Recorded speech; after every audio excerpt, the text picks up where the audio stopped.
Alam nyo, habang tayo'y nagkakaedad, may isang pakiramdam na madalas nating nararanasan pero parang bihira nating aminin o pag-usapan. Ito yung kalungkutan. Kung oo ang sagot nyo, gusto ko lang pong malaman ninyo, hindi po kayo nag-iisa dyan. Normal po yan at okay lang na maramdaman yan. At ang good news, may mga simple pero effective na paraan para malabanan ng pakiramdam na to. So, ano nga ba ang sikreto?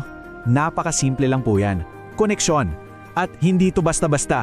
Isipin nyo na lang, ang pakikipagkapwa-mulos, yan ay kasing halagaan ng pag-ehersisyo at pagkain ng tama para sa ating kalusugan. Kumbaga, it's a non-negotiable part para sa mas masaya at malusog na pagtanda. Gabe ang epekto ng simpleng pakikipag-usap, di ba? Isang masayang kwentuhan lang with friends, biglang gagaan na ang mood natin.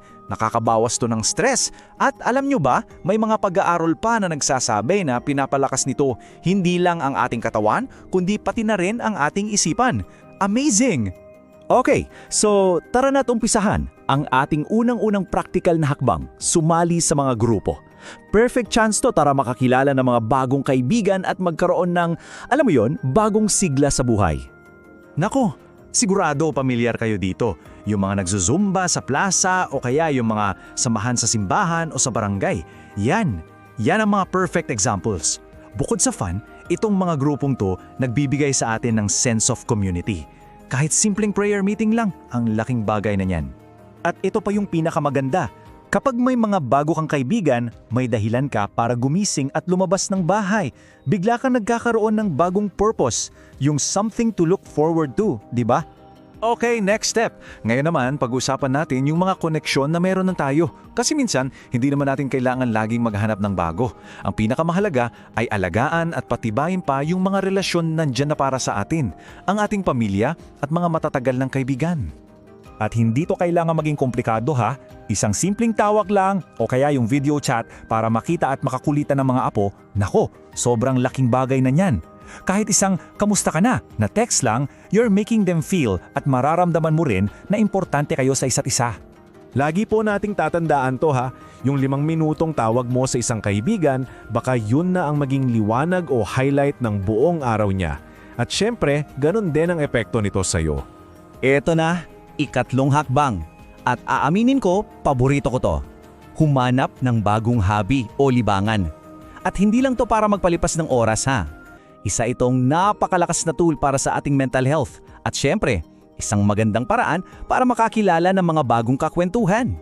Bakit hindi subukang magtanim kahit sa mga paso lang muna? O kaya, manood ng mga free tutorial online para matutong mag-drawing.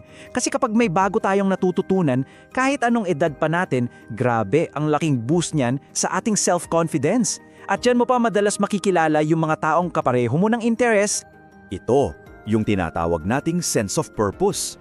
Yung kapag may hobby kang na-e-enjoy mo talaga, parang nagkakaroon ng bagong kulay at direksyon ang bawat araw mo. Ang sarap sa pakiramdam. Pero aminin natin, may mga araw talaga na kahit anong gawin natin, parang ang bigat-bigat pa rin ang pakiramdam. At sa mga panahong yon, ito ang pinakamahalagang tandaan. Ang paghingi ng tulong ay hindi po kahinaan. Sa totoo lang, yan ay tanda ng kalakasan at pag-aalaga sa sarili. Huwag po tayong matakot sa salitang counseling. Isipin nyo na lang na isa itong ligtas na pakikipag-usap. Bibigyan kanila ng isang safe space kung saan pwede mong ilabas lahat ng nararamdaman mo at tutulungan kanilang humanap ng paraan para i-manage yung lungkot o anxiety. At isang napaka-importanteng paalala lang po, ang mga pinag-usapan natin ay para sa kaalaman lamang. Para po sa anumang medical na payo, please, laging kumonsulta sa inyong doktor o sa isang qualified na health professional. Sila po ang nakakaalam kung ano ang pinakatama para sa inyong kalusugan. So para i-recap natin, heto po ang 4 na simpleng hakbang. Una, sumali sa isang grupo. Pangalawa, tawagan ang isang kaibigan o kapamilya. Pangatlo, magsimula ng bagong hobby. At pang-4, huwag matakot humingi ng tulong. Simple lang, di ba?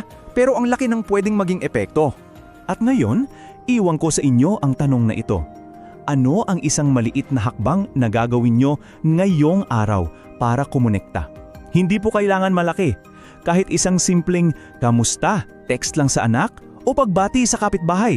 Simulan po natin sa isang maliit na hakbang. Maraming salamat sa panonood ng Carl Preza. Kung nakatulong ito sa inyo, please don't forget to like, share, at mag-subscribe para sa mas marami pang practical health tips. Stay informed and stay healthy.